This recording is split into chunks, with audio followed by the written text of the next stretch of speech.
చేసుకొని మనం ఏం చేయాలంటే ఇప్పుడు నేను గతాన్ని వదిలివేస్తున్నాను.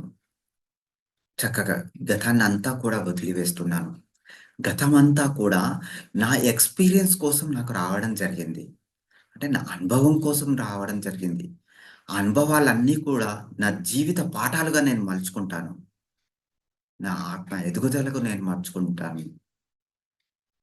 యెస్. అనుకోండి ఫ్రెండ్స్. అన్నీ నా పాఠాలు. అప్పుడు గుండె వేగం గాని, గుండెలో జరిగే మార్పుల్ని గాని మీరు గమనించండి. మీ స్పర్శ తెలవచ్చు. మీ లోపల కూడా తెలవచ్చు. Yes friends.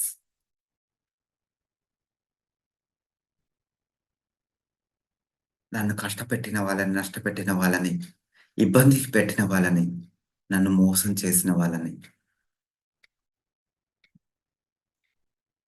మానసికంగా, భౌతికంగా హింసించిన వాళ్ళందరిని కూడా నేను క్షమించి వేస్తున్నాను. వాళ్ళందరిని కూడా క్షమించి వేస్తున్నాను. మనసా, వాచా, కర్మణ నా హృదయ సాక్షిగా నేను క్షమించి వేస్తున్నాను. మనందరం ఫ్రెండ్స్. 3 సార్లు అనుకోండి. నేను వాళ్ళందరిని క్షమించి వేస్తున్నాను. Yes friends.